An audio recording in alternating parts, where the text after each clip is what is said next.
Bom, pessoal, então, telinha inicial com os assuntos que serão discutidos aqui no vídeo de hoje, os temas do dia. 5 temas no total, 2 deles em vermelho, porque são os temas em destaque. Os temas em destaque são os assuntos que aparecem no título e na capinha do vídeo. E aqui embaixo um recado que é sempre importante. A minutagem permite que você selecione na linha do tempo o tema que quer assistir, de forma que vocês podem assistir ao vídeo inteiro ou apenas aqueles assuntos que forem do interesse de vocês. E sem mais delongas, a gente parte para o primeiro tema, que é o seguinte. Lá na parte superior da tela, dentro daquela caixinha preta, eu coloco o seguinte título: A Rússia aponta ação desestabilizadora dos Estados Unidos. Ontem mesmo a gente conversou aqui no canal, por causa do vídeo de ontem, a respeito de uma possível atuação dos Estados Unidos estimulando bagunças na Geórgia. E isso foi apontado pelo Medvedev, figura que compõe o Estado russo. Hoje, a gente fala de uma nova acusação da Rússia sobre ação desestabilizadora dos Estados Unidos, só que aí não de suspeita de dedo dos Estados Unidos no processo, e sim o corpo inteiro dos Estados Unidos no processo, porque vamos falar aqui dos estímulos que os Estados Unidos estão dando a conflitos a partir da situação do Mar do Sul da China. A Rússia cita aqui, né, o que serviu de gatilho para esse posicionamento, é a atuação dos Estados Unidos nas Filipinas. Eu tenho comentado aqui com vocês que, ao meu ver, pelo que a gente tem discutido, pelas matérias que eu trago para vocês, existem pelo menos 3 forças aí que estão se apresentando como buchas de canhão de primeira linha. É o pelotão de frente das buchas de canhão contra a China, buchas de canhão dos Estados Unidos, que é Japão, Filipinas e Austrália. Não sei se concordam ou discordam de mim, né, mas eu vejo esses 3 se apresentando com um ímpeto maior. Espero eu que o Japão esteja se apresentando com esse ímpeto para, num segundo momento, quando estiver mais forte, desgarrar disso aí. Espero eu, Japão, conhecendo os Estados Unidos historicamente como conhece, aderir aos Estados Unidos depois de tudo que fizeram. É muito complicado de acreditar, né? Muito difícil de acreditar, mas a gente tem que estar aberto a todas as realidades, né? A qualquer possibilidade de realidade. Mas a questão fundamental é essa: eu vejo esses 3 como pelotões de frente. E existe uma tentativa de colocar a Índia também nesse pelotão de frente, mas por todas as características históricas da Índia, de ser uma força não alinhada, de não flertar muito forte com nenhum dos lados, mas ao mesmo tempo não queimar as pontes, né? Quando a gente fala de OTAN e adversários da OTAN, a Índia tenta se apresentar como uma terceira força, sim, com muito mais relações com a Rússia e muito mais problemas de atritos com a China, até pela vizinhança. Mas a Índia é mais complicado de colocar nesse pelotão, porque a gente percebe o quê? Quando a gente olha a parceria quadrilateral, o Quad, que tem ali Estados Unidos, Austrália, Japão e Índia, a presença da Índia é sempre uma presença mais ensaboada. É sempre mais difícil colocar a Índia dentro dos grupinhos. Muito embora eu veja o atual governo indiano do Narendra Modi quase cruzando a linha do aceitável como um membro dos BRICS em relação aos seus acenos à OTAN. Eu vejo a Índia num flerte muito perigoso. Mas mesmo assim é complicado de colocar a Índia como pelotão de frente. Muito embora eu ache que esse governo faz acenos demasiados à OTAN. A Coreia do Sul, muito embora seja um país ocupado pelos Estados Unidos, eu vejo ela menos disposta do que o Japão a ser esse pelotão de frente. Mas vamos falar da matéria aqui, vamos falar um pouco das Filipinas aqui, né? E da denúncia da Rússia. Os Estados Unidos alimentam deliberadamente as tensões na Ásia, diz o enviado russo a Washington. A matéria continua. De acordo com Anatoly Antonov, os Estados Unidos estão a criar novos grupos fechados e alianças político-militares na região Ásia-Pacífico, e desta forma estão a tentar devolver o mundo aos piores momentos da Guerra Fria e à atitude arriscada à beira de uma guerra nuclear.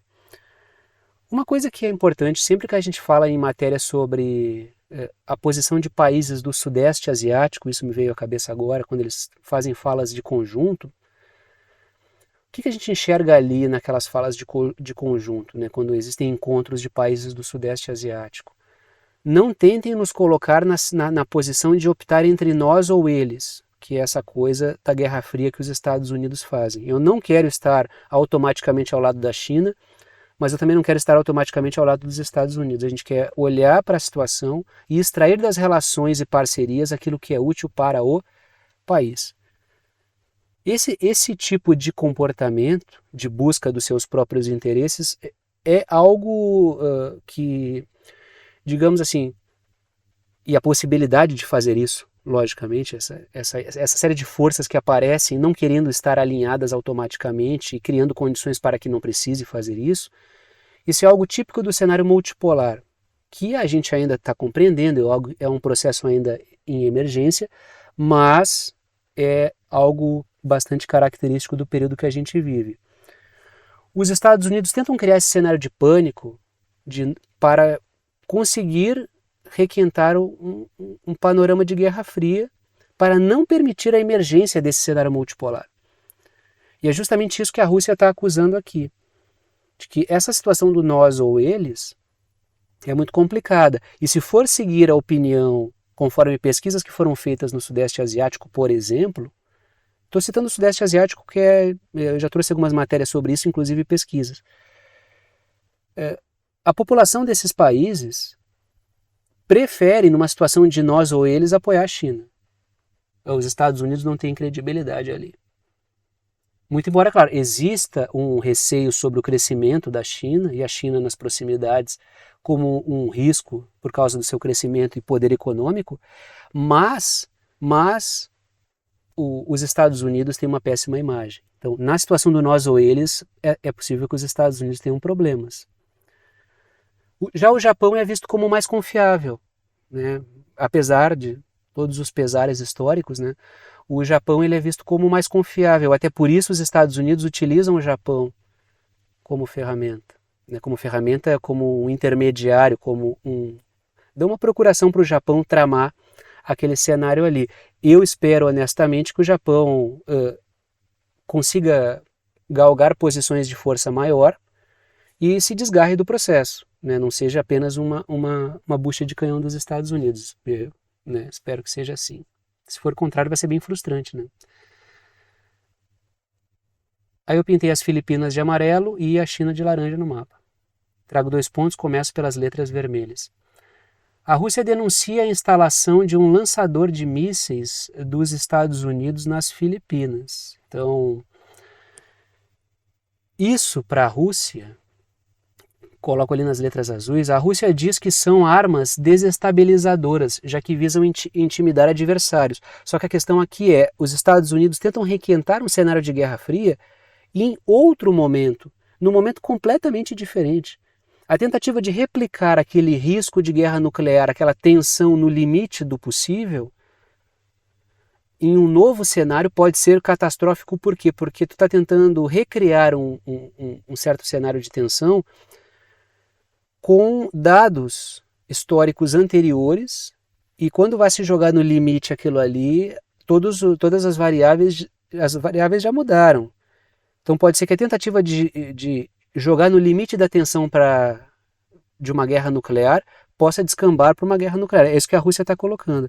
Essa tentativa de transplante histórico, de eu vou reeditar aquele cenário de tensão para criar um nós ou eles, e um constante medo de guerra nuclear em um momento diferente, já que a correlação de forças está diferente, e até porque a história não se repete da mesma forma, pode gerar algo muito arriscado. É isso que a Rússia está colocando. A reedição de uma Guerra Fria não será a mesma coisa.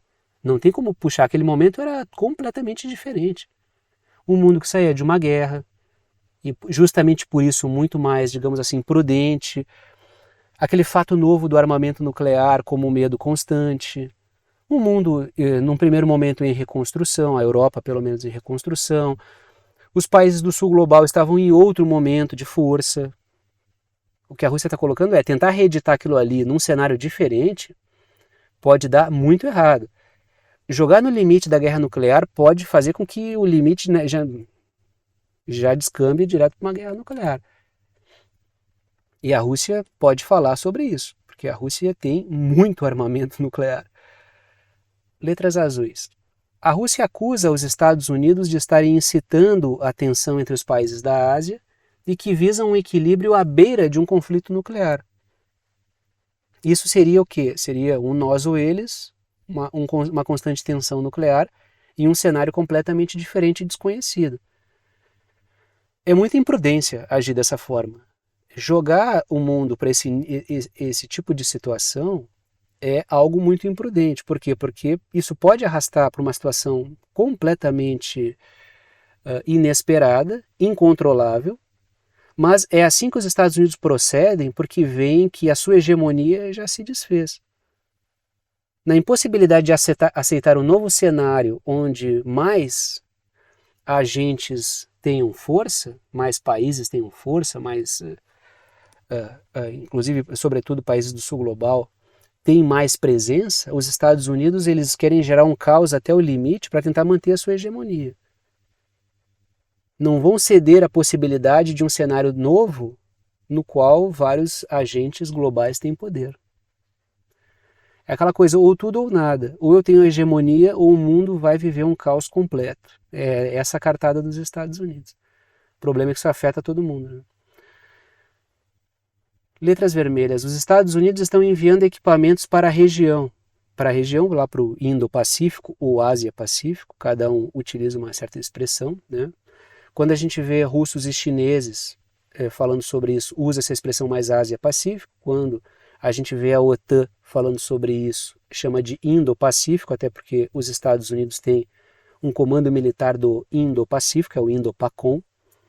Então, quando verem essa expressão, né, ela pode ser usada como Ásia-Pacífico ou Indo-Pacífico. Né? Então, os Estados Unidos estão enviando equipamentos para o Indo-Pacífico ou Ásia-Pacífico, construindo uma logística para uma possível guerra. Porque, claro, não é um processo que se monta do dia para a noite. Vou começar a guerra, amanhã todo o equipamento está lá. Né? Vou mandar pelo FedEx. Né? Não é assim que funciona. Né? A coisa, guerrear com a China lá é algo muito complexo. Tem que se construir uma logística para atuação no Pacífico. São distâncias enormes, são cenários difíceis. Já falei para vocês, baseando-se em pesquisa, se a gente se basear em pesquisas regionais, os Estados Unidos não tem uma penetração e uma aceitação forte na região. De forma que, antes de fazer uma guerra lá, é preciso estar pronto e muito pronto para isso. Porque seria, no caso, algo decisivo.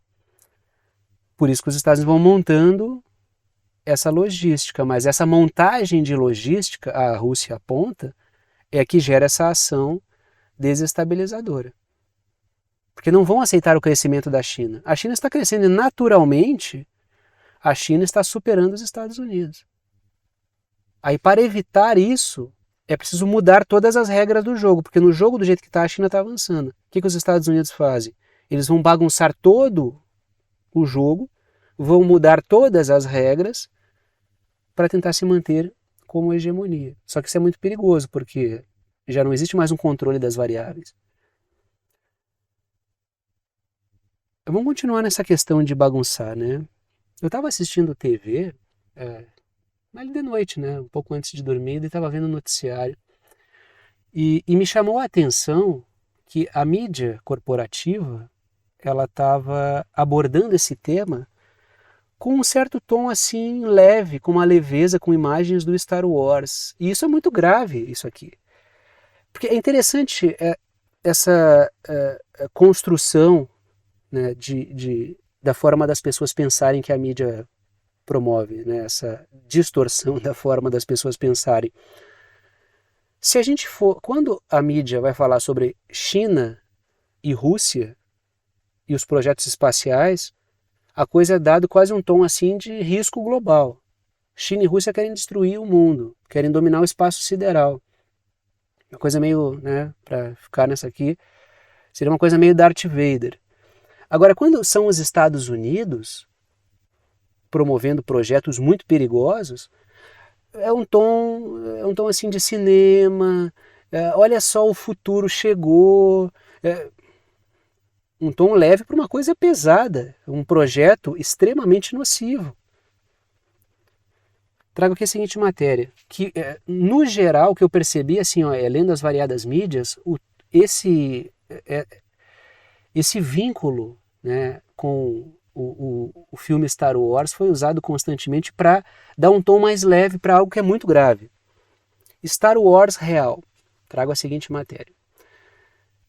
Os Estados Unidos realizarão exercícios de guerra no espaço sideral. Um satélite atingirá um inimigo em órbita. O ponto aqui é preparação para uma guerra, não para uma guerra lá fora, mas uma guerra voltada aqui para dentro. Os caras jogam equipamentos em órbita, esses equipamentos em órbita são fundamentais para as guerras da quarta revolução industrial, guerras com inteligência artificial, guerras com o uso de veículos não tripulados, drones. Então, guerras com o uso de mísseis hipersônicos e os Estados Unidos buscando formas de evitar ataques de mísseis hipersônicos. Por isso que todo isso que parece estar virado para o espaço está voltado para a Terra. Tá? Não é conquistar Marte, pode ser que tenha, mas o grande objetivo é voltado para cá. Isso aí está tudo voltado para uma guerra aqui, não é uma guerra nas estrelas. Porque depois pensam, uma guerra lá tudo bem, não tem problema. Não, a guerra é aqui. É jogar equipamentos lá para abastecer uma guerra que acontece aqui no planeta. Então a observação a ser feita é justamente essa. Trago ali as letrinhas verdes. Terceiro ponto. As guerras da quarta revolução industrial dependem de constelações de satélite. E é sobre isso também que essa tal guerra nas estrelas aqui está versando. Tanto é que os Estados Unidos, eu sempre repito isso, né? Quando os Estados Unidos veem que vão precisar injetar uma soma grande de dinheiro em questões espaciais, eles sempre trazem à baila discussão sobre alienígenas. Assim, ó, não tem erro. A mídia está pautando OVNIs, possíveis alienígenas, porque assim, para nós aqui no Brasil, pelo menos, essa cultura não é tão forte. Essa coisa da vida extraterrestre, eu pelo menos não percebo. Se for ignorância minha, peço perdão, mas eu não percebo essa discussão tão forte. Tanto é que é cômico aqueles programas, tem um programa lá naqueles History Channel da vida, que tem tudo menos history naquilo, né? É uma coisa pavorosa, aqueles History Channel, assim, uma coisa, assim, curiosidades e quilos e quilos de desrespeito à história. Tem aqui um programa lá que é Alienígenas do Passado, que aquilo a gente satiriza, mas lá nos Estados Unidos existe existe, para usar uma expressão dos Estados Unidos, mercado para aquilo ali. Existe todo um público que consome aquele tipo de informação e que existe uma cultura que realmente leva a sério. Não estou aqui dizendo que não existe vida extraterrestre, estou dizendo que é uma discussão, estou comparando dois cenários diferentes. De forma que quando os Estados Unidos jogam lá isso para discussão, isso tem uma repercussão. Isso acaba mascarando aí investimentos que são voltados, na verdade, para guerras aqui para dentro. Ninguém está procurando vida inteligente lá fora. Né? Talvez seja mais fácil do que encontrar aqui dentro. Né? Mas a questão primordial aqui é esse foco nessa corrida espacial que, na verdade, está de olho aqui. Né? E imaginem vocês, repito, se fosse a Rússia fazendo esse tipo de coisa. A Rússia falou, inclusive, dias atrás, que estava pensando aí em reativar essas pesquisas e tal, voltada para... E já houve todo e pensando nessa questão, né, de órbita olhando para a Terra, né, e já houve todo um pânico dos Estados Unidos, cobrando satisfações da Rússia, como é que a Rússia faz isso, e pensar em armamento nuclear no espaço. Letras azuis. Os Estados Unidos querem avançar no desenvolvimento do uso de satélites com laser para abater mísseis hipersônicos, que é uma grande preocupação dos Estados Unidos. Essa questão dos mísseis hipersônicos, ela, justamente por isso os adversários dos Estados Unidos apostam muito nos mísseis hipersônicos, é o setor da guerra que faz com que os Estados Unidos se sintam desprotegidos, completamente desprotegidos. Porque não tem como... Eles se sentem, não temos como nos defender disso. Se tiver uma guerra, estamos lascados. Então, essa questão dos satélites com laser, que podem neutralizar aí, abater mísseis hipersônicos, é uma preocupação, mas percebam, voltada para cá, não tem nada de né? Vamos descobrir os limites do universo. Letras vermelhas. A China tem denunciado a saturação de satélites em órbita do projeto Starlink. Então tem gerado muitos problemas, muitos atritos. Que é um projeto da indústria militar dos Estados Unidos com um logotipo privado. Como eu sempre falo aqui. Dias atrás, houve a admissão por parte, né, dos Estados Unidos. O projeto Starlink pode ter sido apropriado pelo complexo industrial militar. Ele foi todo desenvolvido com esse interesse. Só que, claro, é muito mais fácil trabalhar, digamos assim, às sombras do escrutínio público quando apresenta como projeto privado. Como boa parte dos projetos nos Estados Unidos. Quando a gente olha a arquitetura das redes sociais, a gente vê que está ali, tem o DNA de pesquisas militares ali. Pesquisem sobre o projeto LifeLog, vocês vão ver o DNA das redes sociais ali. Que é algo de caráter militar. A gente olha o Vale do Silício, ele não fosse o investimento do Estado e a questão militar, não seria nada. Ninguém ia investir tanto para o entretenimento humano, entendeu? Continuamos aí, né? Vamos continuar falando de Rússia e atrito com membros da OTAN. Uma guerra bem terrestre agora, né? Uma disputa bem terrestre. A Rússia conquista a participação no mercado de exportação do trigo na África e no Oriente Médio. Continua a matéria. O último relatório do Departamento de Agricultura dos Estados Unidos revisa as exportações de trigo da União Europeia em 2 milhões de toneladas para 34 milhões, na campanha de comercialização de 2023-2024. Ou seja, a União Europeia perde espaço na África e no Oriente Médio e a Rússia avança. Quando a gente observa com atenção e vê que as grandes disputas econômicas, os grandes ataques, um dos grandes objetivos das forças britânicas e estadunidenses, desses interesses financeiros, é conseguir jogar a Rússia para fora de mercados alimentares e mercados energéticos, e aí a gente vê a guerra da Ucrânia tendo um papel estupendo nisso aí tudo. Porque imaginem, a guerra na Ucrânia, ela puxou para dentro dessa situação que é a Ucrânia, que é produtora de alimentos, a Bielorrússia, indiretamente como aliada da Rússia, que já vem sendo sancionada há muito tempo, que é produtora de fertilizantes, e a Rússia, que é produtora de fertilizantes e de alimentos. Por quê? Porque existe um objetivo de bagunçar o mercado dos alimentos e ocupar espaços. Só que toda essa crise, fruto da guerra da Ucrânia, a crise do pós-pandemia, onde essa questão já estava colocada, tanto é que a Bielorrússia vem sendo sancionada muito antes de ter guerra na Ucrânia, a Rússia avançou ao contrário de retroceder. Letras vermelhas. Interesses anglo-yankees têm por objetivo reduzir a presença russa no mercado energético e alimentar. Então, essa aqui é uma guerra bastante concreta, né? Essa aqui é uma guerra muito terrestre também, ela é muito visível. Quando a gente olha para além da questão militar, a gente encontra esses objetivos econômicos aí. Não estou dizendo que a questão militar não é relevante, estou dizendo que a gente observa essas coisas casadas.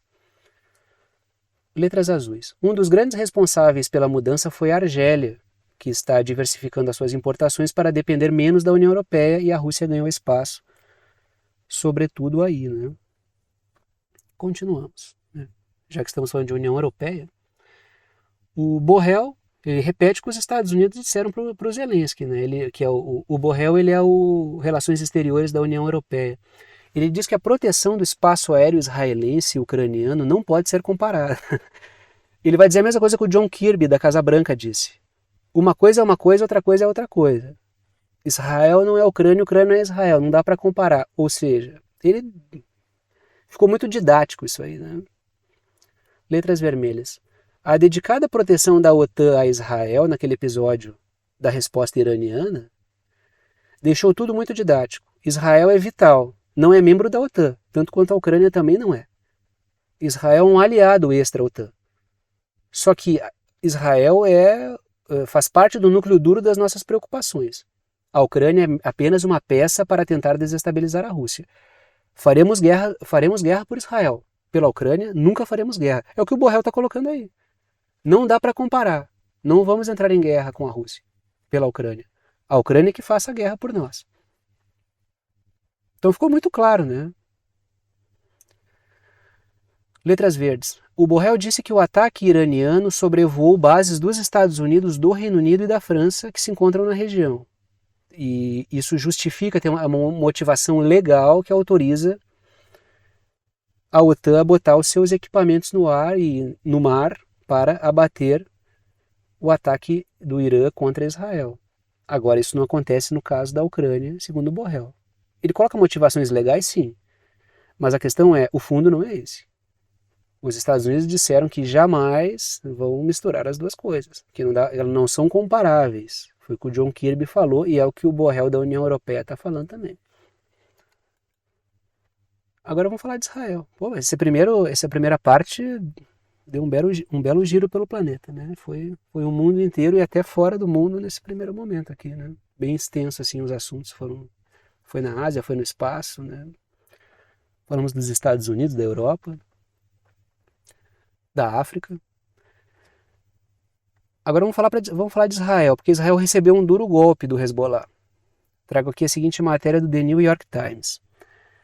Ataque do Hezbollah fere 14 soldados israelenses em vila fronteiriça. Eu tinha visto até 17, mas é possível que eu tenha visto já mais atualizado com essa matéria mais antiga, né? Um pouquinho mais antiga. Mas enfim, sendo 14 ou 17, foi um ataque consistente do Hezbollah. Pouco depois, né, dias depois de Israel ter feito propaganda sobre o seu sistema de defesa que tudo pega, tudo vê, tudo sabe, né? O Mossad tudo sabe, tudo vê, e o Iron Dome e os outros, todos os aparatos de segurança que a mídia, aparatos de defesa aérea que a mídia fez questão de nomear um por um, mostrar o desenho. É até imoral essa propaganda que a mídia televisiva brasileira faz para os equipamentos de Israel, é até de se espantar. O que eu quero saber? Muitas vezes o cara deve pensar, mas puxa, que nível de detalhe, né? É tanta propaganda que a gente até desconfia. Mas enfim, né, depois de tanta propaganda sobre Israel ser impenetrável, o Hezbollah foi lá e tá aí, ó, tá aí a impenetrabilidade de vocês. A matéria então, ataque do Hezbollah fere 14 soldados israelenses em vila fronteiriça. A matéria continua. O grupo militante libanês disse que o ataque de drones e mísseis foi uma resposta aos ataques aéreos israelenses que mataram 2 comandantes do Hezbollah. Vai ter guerra? Não vai ter guerra? Olha, tudo pode, eu sempre digo, mas não é por causa disso aqui que vai ter uma guerra.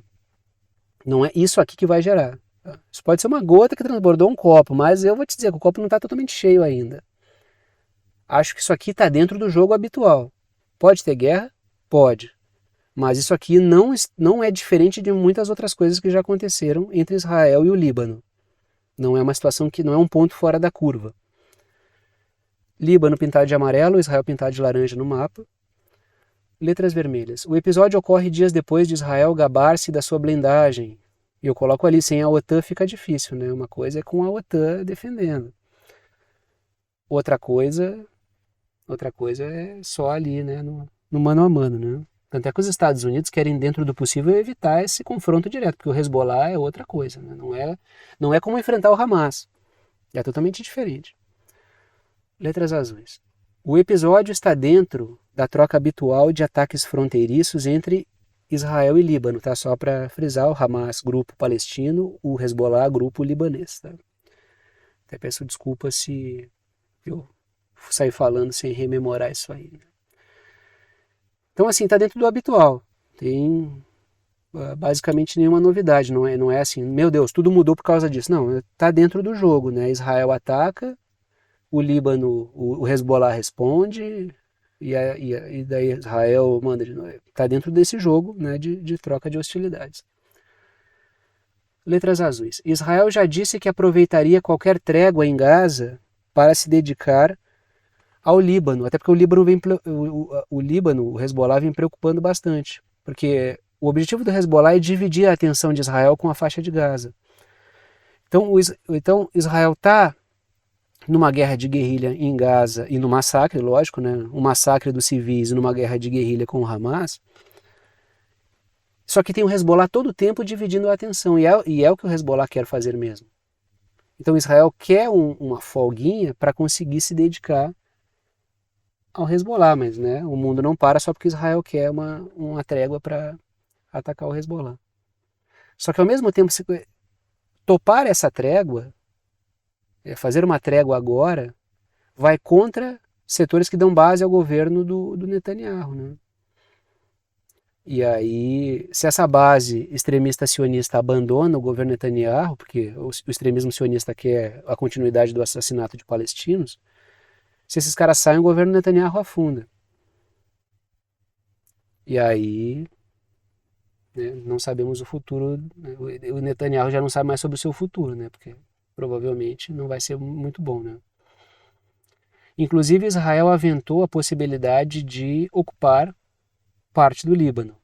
Então, Israel está num processo de expansão a norte sobre o Líbano, em direção ao oeste na faixa de Gaza e em direção a leste na Cisjordânia. Israel está tentando se movimentar para como faz desde o início, né?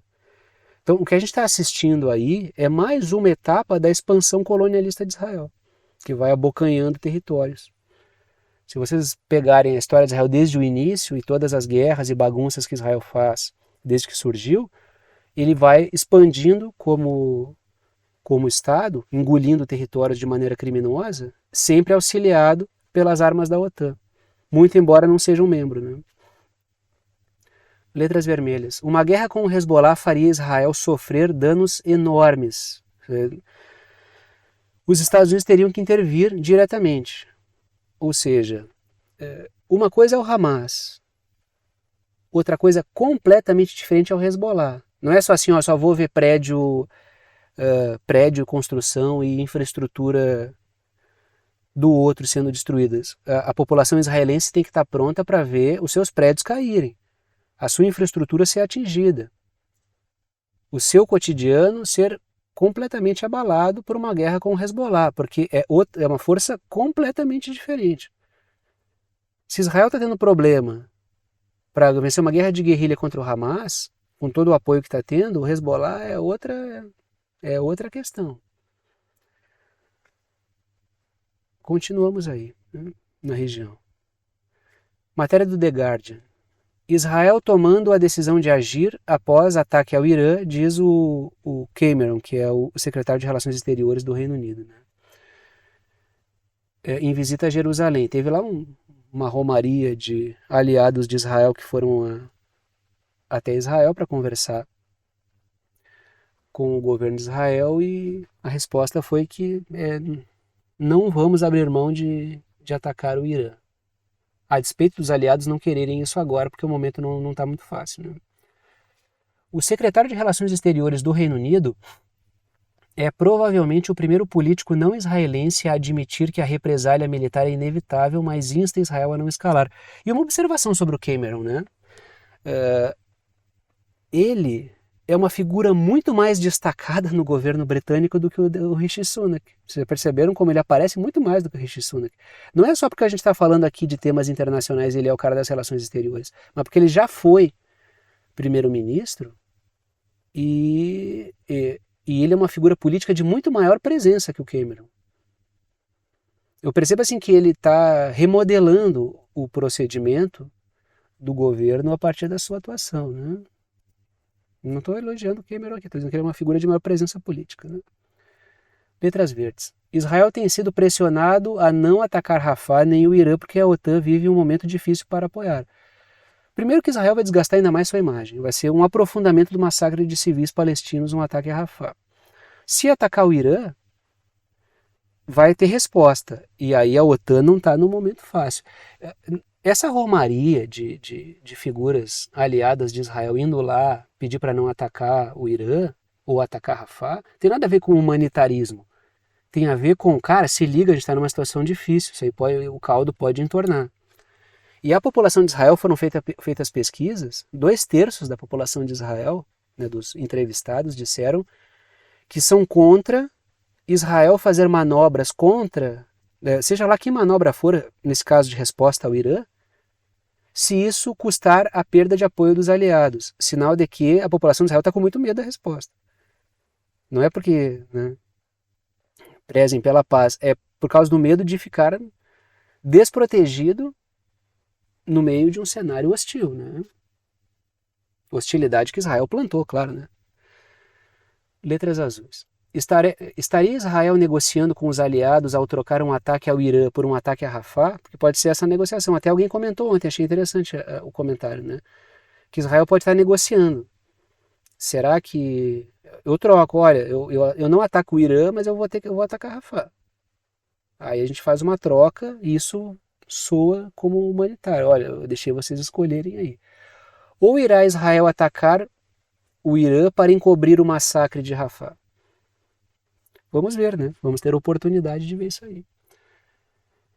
E aí aquelas matérias, vocês sabem que eu não posso perder o hábito, né, de trazer matérias que revelam todo o barbarismo do Estado de Israel. Ben-Gvir.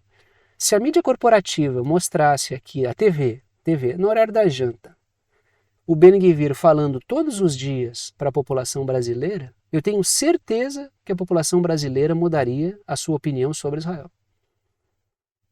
Tenho certeza. Muitos não iam mudar. Muitos iam gostar até mais de Israel, porque o que tem de fascínora por aí não é coisa pouca. Agora, até porque tem cara que apoia políticos aqui que falam as mesmas coisas que o Ben-Gvir fala, só que sobre os temas brasileiros. Agora, para o grosso da população, se os discursos do Ben-Gvir fossem passados na TV, muita gente ia ficar chocada. Tá? Tirem as crianças da sala. Vão ter que botar até os jornais lá de notícias, vão ter que ser para maiores de 18. As coisas que esse cara fala são de uma brutalidade, de uma falta de civilidade, de uma desumanidade. Isso aqui é uma coisa sombria, mórbida, né? Ben-Gvir. Execução de detidos palestinos é a melhor forma de combater a superlotação prisional. Assim, essa coisa de exterminar pessoas com métodos industriais e com sentido racional, é incrível que a gente veja o Estado de Israel. Não é incrível, tá? Mas eu estou colocando aqui uma ironia histórica de ver Israel proceder dessa forma. O mundo dá muitas voltas mesmo, né?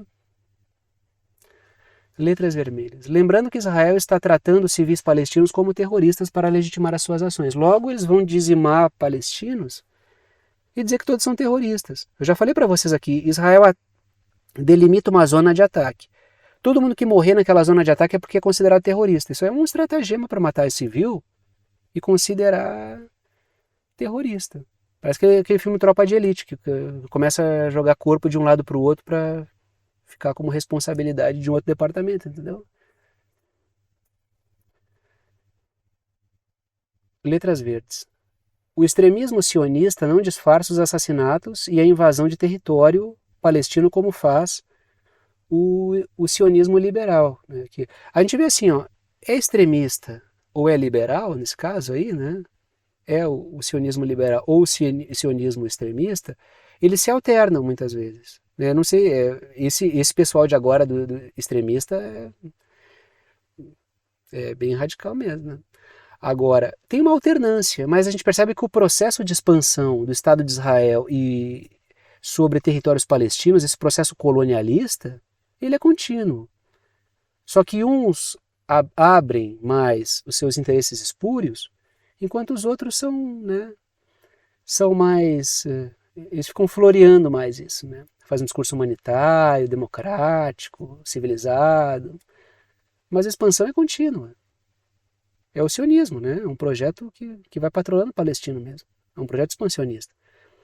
Algo meio parecido com aquela coisa liberais e democratas nos Estados Unidos. Republicanos e democratas nos Estados Unidos, né? No final, até os republicanos, eles dizem mais, né? Eles deixam mais claro que são meus inimigos do que os democratas, que também são, né? Tá, eles são escrotos mesmo, então eu já sei mesmo. A coisa mais grosseira, assim, né? A gente já percebe o inimigo ali. Os democratas fazem mais voltas, né? Continuamos na região porque o Biden evita o tema Estado palestino. Ele não quer falar disso agora. Por quê, né? Matéria do Intercept. Vazamentos mostram que a Casa Branca se opõe ao Estado palestino. Apesar da promessa de Biden de apoiar uma solução de dois estados, telegramas argumentam que a Palestina não deveria receber o estatuto de membro da ONU. Ou seja, fala uma coisa e faz outra. Claro que isso aqui é jogar também no cenário eleitoral para gerar um caos, né? Mas nessa guerra de acusações a gente tira muita verdade daí, né? Tá aí o que seria o Estado palestino hoje, né? Que sobrou depois de tanto expansionismo colonialista de Israel ao longo de décadas, pintado de amarelo. Letras vermelhas. Haverá uma votação na ONU para recomendar a aceitação da Palestina como membro. Alguns países membros da OTAN estão apoiando essa ideia. Eu vi a Espanha apoiando isso aí, e vi outros países também. Agora, o Biden não quer discutir isso aí, porque qualquer posicionamento que os Estados Unidos der vai ser problemático no ano de eleição para ele. Letras azuis. O governo Biden tem dito que prefere que a discussão seja feita entre Israel e palestinos. É uma discussão de igual para igual, né? Logo se percebe que o Biden está muito preocupado com os palestinos, deixando os palestinos para conversar com aquele bando de facínoras do Estado de Israel, né? Letras azuis. O governo Biden quer evitar esse tipo de discussão agora porque dispara tensões em ano eleitoral. E ele está numa pressão de setores democratas que estão criticando pelo apoio ao massacre em Gaza, apoio a Israel, e do outro lado o lobby sionista, que quer que ele continue apoiando. E ele vai, lógico que vai. Ele só tem que esconder isso, né? A questão do lobby sionista e o controle sobre a política ali, ele é bipartidário, tanto republicano quanto democrata. O Trump é o ultra aliado do sionismo, né? Basta olhar as decisões do governo dele lá atrás. Né? Agora dizer que o Trump não é sionista, não é um apoiador do sionismo, está faltando com a verdade, né? Continuamos na região, só que falando dos Estados Unidos, mas vamos falar do Iraque aqui também. Estados Unidos e Iraque afirmam parceria de segurança, enquanto o plano de saída das tropas, 2.500 militares, da coalizão será avaliado em julho. Na verdade, esses 2.500 militares é uma ocupação militar dos Estados Unidos no Iraque. Tá? A mesma ainda, que começou lá atrás. Em julho, o Iraque e os Estados Unidos vão avaliar os riscos militares e do ISIS para propor um calendário para terminar a missão da coligação. Eles vão empurrando com a barriga. Vocês imaginam os Estados Unidos deixando a região agora, sobretudo nessa questão de tensão entre Israel e Irã? Como eu coloquei ali, ó, letras verdes. Os Estados Unidos têm soldados no Iraque e na Síria, também para criar uma zona de blindagem para Israel. Já trouxe várias vezes o mapinha, hoje eu até não coloquei o mapa do Irã e de Israel. Botei? Não, né? Não, não botei. Não botei? Acho que não. Não, o anterior tem um Líbano só. Mas deixa eu ver se eu consegui pegar. Não, não consegui pegar. Enfim, deixa eu voltar aqui. Opa, spoiler. Assim, quando a gente pega o Irã, vai no mapinha aí se não lembra, né? Israel e Irã. Entre os dois, a gente vê ali que tem Jordânia, Jordânia, Síria e Iraque. Os Estados Unidos têm, lógico, mandam no governo jordaniano, tem tropas na Síria e tem tropas no Iraque. A retirada dessas tropas tiraria essa zona de blindagem. Por isso que essa questão da saída das tropas não é para agora. E outra coisa, letras vermelhas, o povo do Iraque pressiona contra a ocupação dos Estados Unidos no Iraque. Mas os Estados Unidos ocupam o Iraque como forma de evitar a soberania política do Iraque e também evitar a influência do Irã ali na região. E aí eu acho pouco provável que tirem, sobretudo por causa de Israel. Né? Agora a gente vem aqui para a América do Sul. Vamos falar um pouquinho sobre... Mas, né, o Javier Milei, ele é sempre notícia, porque é todo dia uma bagunça e uma notícia desagradável diferente. Né? Imaginem a vida do povo argentino, né? O Milei que era a Argentina sócia da OTAN. Isso aqui para mim não tem nenhuma surpresa. Isso aqui para mim até demorou. Está em abril, achei que ele já ia abrir a sua primeira decisão seria formalmente pedir para a Argentina ser um membro da OTAN. Bom, até demorou alguns meses para isso acontecer. Mas enfim, ele já está agindo como um capacho da OTAN desde o início, desde a sua campanha. Ele já deixa muito claro, então ninguém deve se surpreender com isso aqui. A Argentina pede para se tornar um parceiro global da OTAN, um sócio da OTAN. Eu pintei o Chile também aí no mapa porque eu vou falar dele num segundo momento. Letras vermelhas. Durante a campanha, o Milei falou que alinharia a Argentina com os Estados Unidos com Israel, que não é membro da OTAN, mas é mais protegido do que qualquer membro, e o Reino Unido, a nata da porcaria no mundo. O Milei falou isso, ele deixou claro. Ele falou com todas as letras que ia aproximar a Argentina desse pessoal. Letras azuis. O Milei tem sido um fiel defensor da agenda da OTAN na região, tem gerado bagunça pra caramba. Com toda a força que não seja alinhada ao projeto dos Estados Unidos, do Reino Unido, ele gera bagunça. É um agente de discórdia regional. Ele não é um problema só para a gente, é um problema para toda a região. A Colômbia já é um aliado ex-OTAN na região, por sua posição estratégica. Deixa eu ver se eu consegui enquadrar a Colômbia aqui. Consegui, está ali a Colômbia, posição estratégica, ali, conexão América do Sul, América Central. Tem uma posição ali para o Oceano Pacífico, tem uma posição de saída ali para o Caribe, então, posição privilegiada, né? E também por ser vizinho da Venezuela. E aí é uma posição estratégica para enfrentar um adversário dos Estados Unidos na região. E lembrando que o Brasil quase entrou nisso porque o Trump ele designou o Brasil como aliado prioritário. Em 2019, durante aqueles I love you que rolava entre o Bolsonaro e o Trump lá atrás, o Bolsonaro revelou a intenção, podem pesquisar aí, que o Bolsonaro, OTAN, Brasil na OTAN, né? E vocês vão ver que ele tem falas dando positivo para isso, né? E o Trump ele designou como aliado prioritário. Eu acho que não houve a formalização disso aí, mas o Brasil é considerado um aliado prioritário. Ou seja, né? Quase que a gente entrou nesse rol, não é se formalmente a gente não entrou, eu acho, eu espero, né? Mas quase que a gente entrou nesse rol de até porque extraoficialmente também, né? Às vezes nem precisa alinhar oficialmente para ser capaz, né? Mas é muito pior que formalmente, né? É bem pior. Revela que, assim, não precisa nem esconder. Tá tudo aí às claras.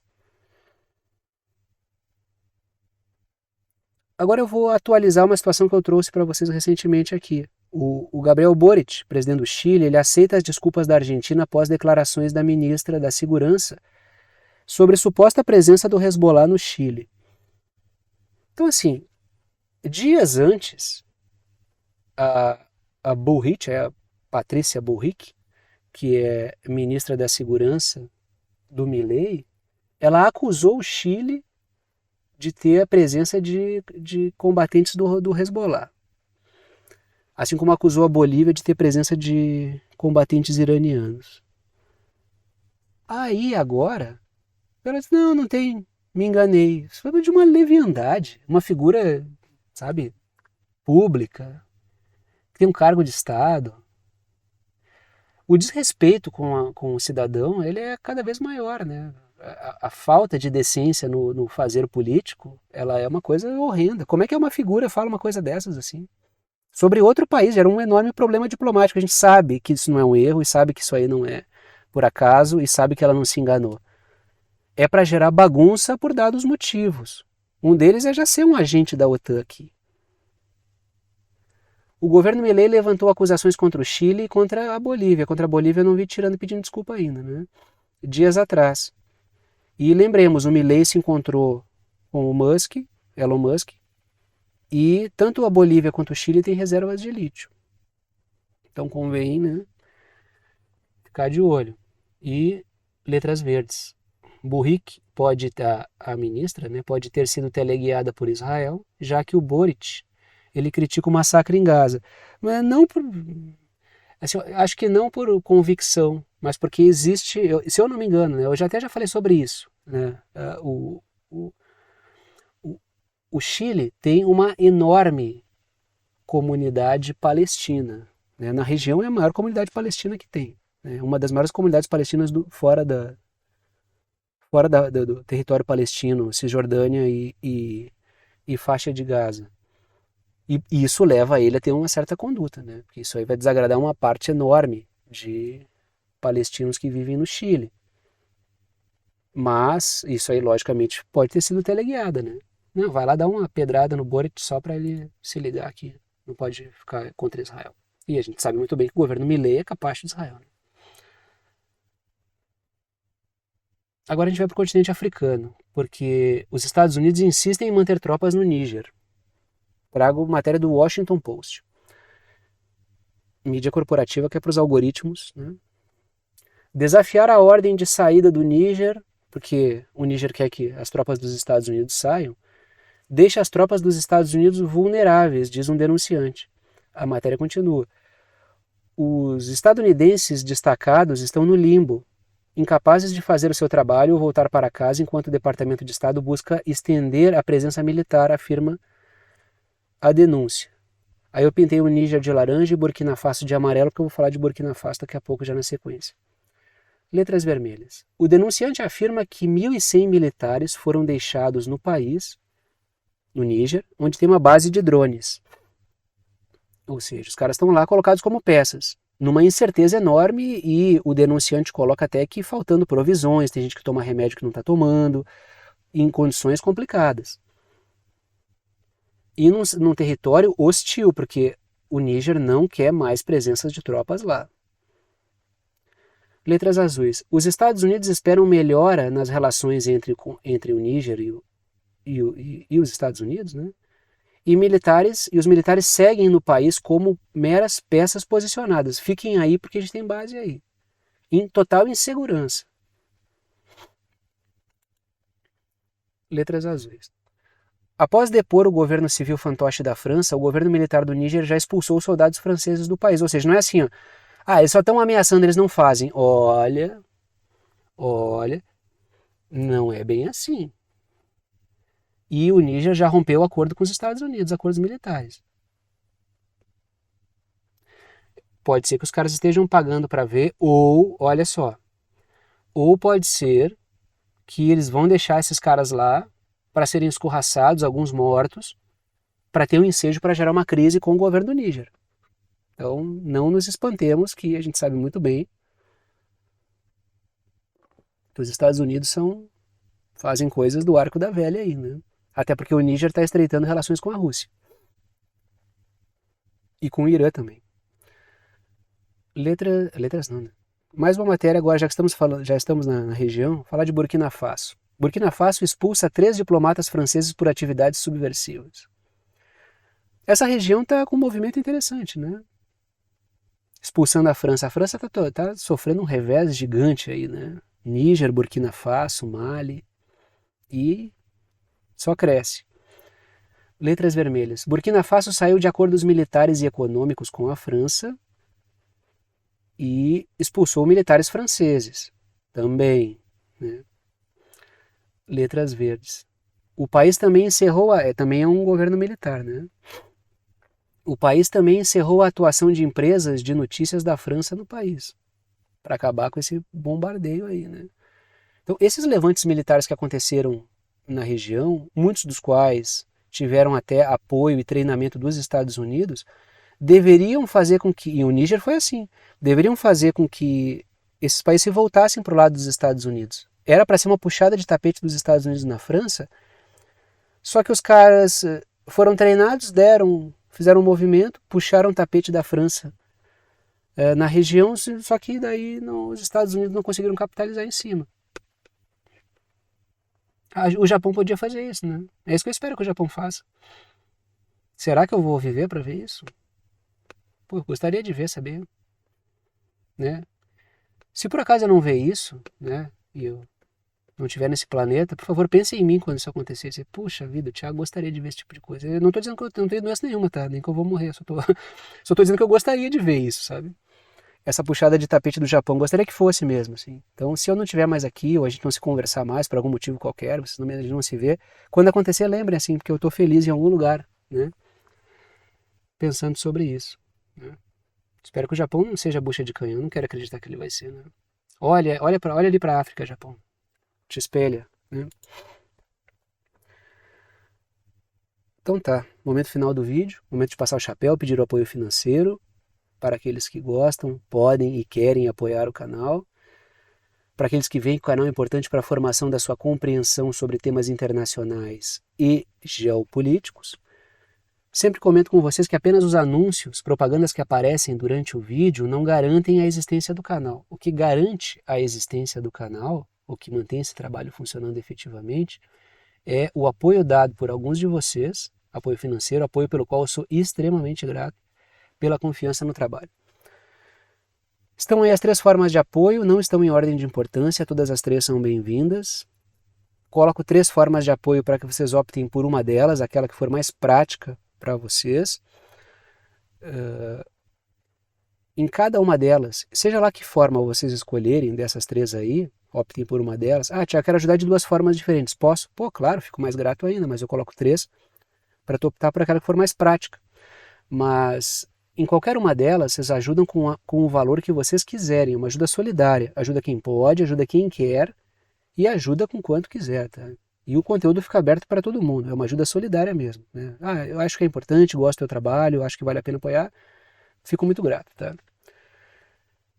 Primeira forma de apoio por boleto bancário ou cartão de crédito pela plataforma Apoia-se, tá aí o endereço, o link, o site do Apoia-se, que é uma plataforma de apoio financeiro virtual. Segunda forma de apoio é pelo Pix, tá aí a chave Pix, que é uma chave de e-mail.